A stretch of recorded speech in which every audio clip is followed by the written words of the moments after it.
घर में सास-बहू का रिश्ता तो आपने देखा ही होगा। ऐसा ही रिश्ता एक होता है मकान मालिक और किराएदार के बीच में।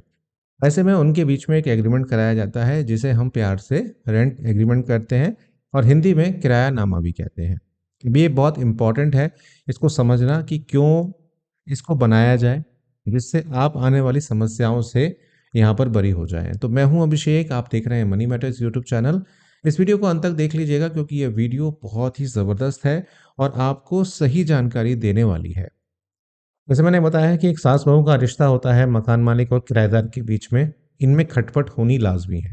अगर आप भी एक मकान मालिक होंगे तो कहीं न कहीं अपने किराएदार से आप परेशान ज़रूर होंगे, भले ही वो कितना ही भला क्यों ना सही है। वहीं अगर आप एक किराएदार हैं तो आप अपने मकान मालिक से बड़े नाखुश होंगे, भले ही वो कितने ही जेंटल क्यों ना सही। ये एक ऐसा रिश्ता है जो तनाव में हमेशा रहता ही है।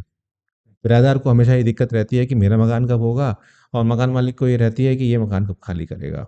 ऐसे में अगर आप रेंट एग्रीमेंट को यहाँ पर बनवा लेते हैं, तो आपकी समस्याएँ थोड़ी कम हो जाती हैं। अब रेंट एग्रीमेंट बनेगा कैसे? देखिए ऑफ़लाइन बनता है और आपको स्टाम्प पेपर पर 100 से ₹200 का स्टाम्प पेपर आपको लेना पड़ता है, साथ-साथ आपको उसको नोटराइज़ कराना पड़ता है। नोटराइज़ की जो फ़ीस होती है, वो वेरी करती है आपके सिटी के हिसाब से। वैसे अंडर ₹100 के आस-पास आ जाता है और ये वकील जो प्रैक्टिस वकील होते हैं, जो अभी वकालत सीख रहे होते हैं, वहाँ पर आपको मिल जाते हैं और वो लोग आपका ये काम करा देते हैं। जो जूनियर वकील हम जिसे कह सकते हैं, वो ये काम आपके करा देते हैं। और अगर आपका दोस्त है, तो नोटरी के पैसे भी कई बार आपके बच जाते हैं। तो ये बात आ गई कि आपको एक तो आपको स्टाम्प पेपर खरीदना है, साथ-साथ आपको उसे नोटराइज़ कराना है, उसमें स्टाम्प ड्यूटी आपको देनी है। अब जो स्टाम्प ड्यूटी है, वो आप समझ लीजिए क्योंकि मेन जो प्रोसेस है, वो यही है। अब स्टाम्प ड्यूटी कितनी होती है? अगर आपकी जो सालाना आपका जो किराया है, अगर मान लीजिए ₹60,000 है, तो उसका 1% बनता है ₹600। बेसिकली वो 1% का ही हिसाब-किताब वहाँ पर रहता है। लेकिन मैक्सिमम जो स्टाम्प ड्यूटी है वो ₹500 है। मतलब ये है कि अगर ₹5,000 महीना किराया था आपका, 12 पंजे 60 हो गए, तो यहाँ पर ₹60,000 का 1% 600 होता है, लेकिन आपको ₹600 नहीं देने हैं, आपको यहाँ पर ₹500 ही देने हैं। वहीं अगर आपका किराया ₹2,000 है, तो ₹2000 में ₹24,000 किराया बनता है साल का। उस केस में आपको 1% देना है ₹240।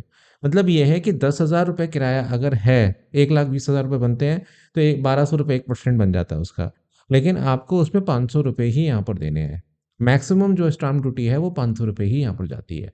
ये सारे काम कराने के बाद आप लोग एक-दूसरे के आधार कार्ड वगैरह एक्सचेंज करते हो और कहीं-कहीं पे क्या होता है, बड़े शहरों में ख़ास तौर से होता है, आपने दिल्ली में भी सुना होगा, आप सरोजिनी नगर मार्केट वगैरह में घूमे होंगे, तो उन्होंने कहा होगा कि किराएदार को अगर रख रहे हैं, तो उसका पुलिस वेरिफ़िकेशन भी करा लें।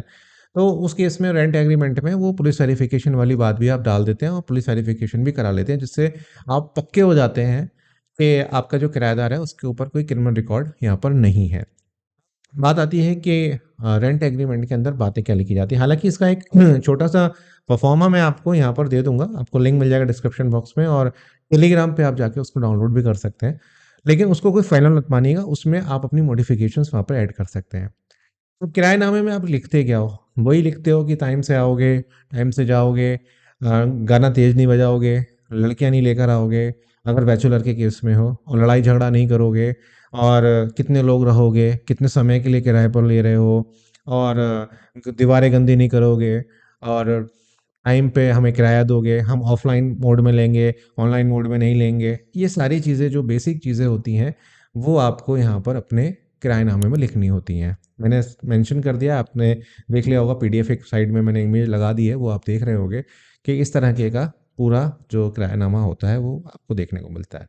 फ़ायदे इसके यही होते हैं कि दोनों के जो अधिकार होते हैं, किराएदार के अधिकार और आपका मकान मालिक का अधिकार, वो यहाँ पर सुरक्षित होते हैं। कोई किसी को ब्लेम नहीं कर सकता कि तुमने ऐसी बात नहीं कही थी मुझसे। अगर एक पैटर्न जो है, एक नियमावली जिसे हम कह सकते हैं, वो यहाँ पर बन जाती है, तो उससे आसानी जो है वो दोनों को रहती है।